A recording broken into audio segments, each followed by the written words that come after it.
Bonjour à toutes et à tous, aujourd'hui on se retrouve pour la petite vidéo annuelle pour le Hadkey Vlog. Je voulais profiter de la fin de la maintenance pour pouvoir vous faire un petit topo de l'évolution de l'entreprise pour l'année 2024 et celle-ci a été plutôt particulièrement bonne malgré les premiers mois de l'année qui étaient assez compliqués, on va dire, en raison de diverses perturbations réseau qui étaient forcément indépendants de nous et de notre prestataire réseau. Ça nous avait mis dans une très mauvaise passe pendant ce moment-là, mais on a quand même su se relever les mois qui suivent concernant ces incidents réseau qu'on a eu de mars jusqu'à fin juin, début juillet, quoi. Ça nous a foutu un uptime qui était pas forcément exceptionnel non plus. On a eu que un mois avec 100%, et après on a eu 5-6 mois à peu près avec 99,99%, donc ça va encore, quoi. On n'est pas non plus sur quelque chose de critique, bien que l'uptime de mars, avril, mai, juin n'ait pas été forcément à la hauteur de ce que j'attendais. Après cela, on a continué d'évoluer les offres VPS NVMe. Ces offres évoluent plutôt bien. On a dû stopper les investissements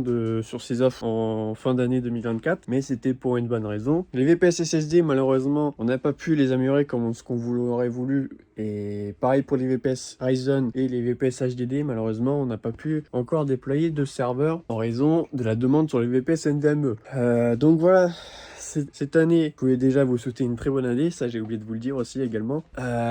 Cette année, on a beaucoup de changements de prévus, qu'on va espérer de tous réaliser forcément, mais ça ne va pas être évident en raison des divers projets d'investissement prévus. On va déjà essayer de finir d'améliorer nos VPS NVMe afin de passer tous nos serveurs vers des R630, histoire qu'on soit sur des V4, pour ensuite qu'on va continuer de déployer des serveurs sur ces générations-là, et après on va commencer à aller sur les serveurs de génération supérieure. En fin d'année 2024, on avait vu que on avait tout simplement plus de place en raison de la demande pour le housing, auquel ça permet de développer notre chiffre d'affaires de manière assez positive. Ça permet de pérenniser les revenus de l'entreprise, donc ce qui permet de stabiliser nos finances, ce qui est une très bonne chose pour l'entreprise, évidemment, parce que ça va nous permettre de mieux investir sur le long terme et d'éviter d'être trop dans la panade quand il y a des fluctuations de demande en fonction des offres. Étant donné que nous n'avons plus de place dans la demi-baie qu'on avait, fin octobre, j'ai donc décidé de commander une baie pour ce mois de janvier en question. Donc on a dû s'y préparer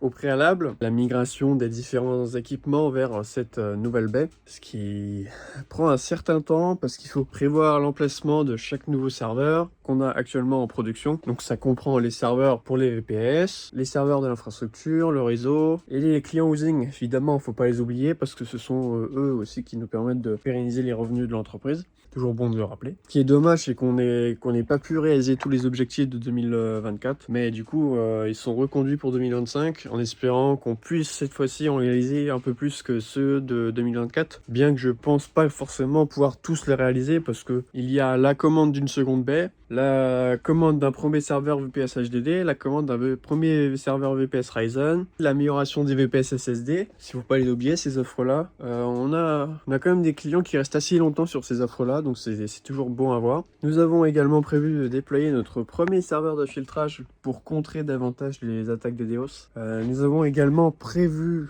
d'ajouter un second potentiel transitaire sur le réseau afin d'augmenter la résilience de celle-ci. Passage aussi aux 100 gigabits. On va essayer de passer sur du 100 gigabits, peut-être 2 x 100, ou on verra d'ici là. Au moins 100 gigabits, ce sera pas mal, je pense, quand même. On en profitera pour augmenter notre commit réseau, afin de répondre quand même au pourcentage du commit qu'on peut avoir sur ces genres de ports. Et puis voilà, maintenant, je peux vous faire également un petit topo de la maintenance qu'on a faite il y a maintenant quelques jours. Donc à l'heure où j'enregistre cette vidéo, ça fait 4 jours qu'on a fait la maintenance, qui était donc le 4 janvier 2025. C'est pas forcément passé comme ce que je l'aurais escompté. Alors à la base, on devait être 3 au data center, mais en raison d'indisponibilité du staff, j'ai fini par la faire tout seul. Un des staffs qui ne pouvait simplement pas venir et un autre qui était pas certain de pouvoir repartir de Paris, parce que c'est bien sympa de venir à Paris, mais il faut pouvoir aussi repartir après, ce qui serait dommage de ne pas pouvoir repartir alors qu'il y a à peu près 2 heures de route. Il vaut mieux jouer la sécurité sur ce niveau, mais il y a également diverses erreurs que j'aurais pu corriger, c'est-à-dire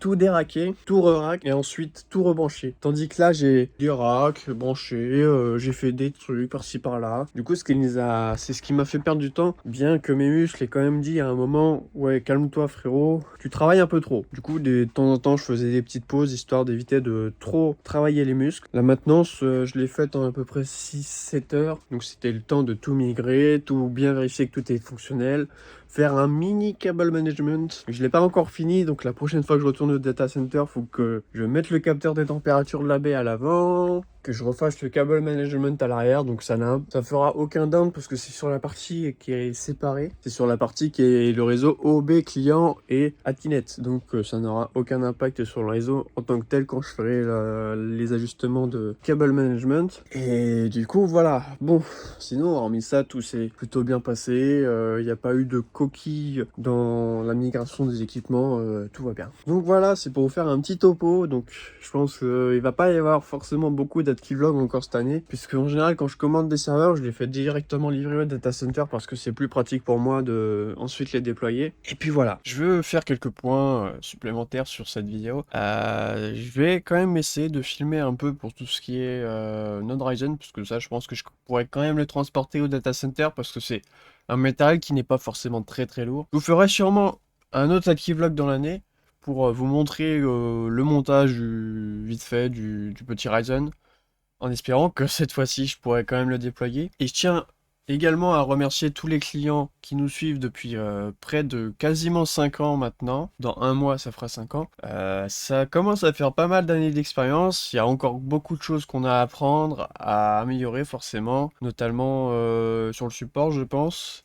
Également sur des aspects hardware, également aussi la partie réseau, mais on améliore petit à petit en réinvestissant le bénéfice qu'on fait pour pérenniser l'entreprise davantage sur tout ce qui est résilience réseau, structure serveur, afin qu'elle soit la plus performante possible, évidemment en fonction de nos moyens, parce qu'il y a forcément beaucoup plus récent que ce qu'on a actuellement, mais on essaye de passer petit à petit sur les échelons plus récents pour que ça puisse correspondre davantage à vos besoins. Et on tient également à remercier tous ceux qui nous feront confiance à l'avenir sur l'entreprise. Je vous mets donc quelques petites photos de l'intervention qu'on a fait ce samedi. Pour l'instant, la baie est remplie à 60% pour l'instant, mais d'ici quelques mois, elle sera peut-être remplie autour des 80-90%, donc ça peut éventuellement amener à évolue assez vite vers une baisse supplémentaire, donc c'est pour ça que dans l'annonce annuelle que j'ai indiquée sur Discord, qu'il y avait un possible déploiement d'une seconde baie vers la fin d'année 2025.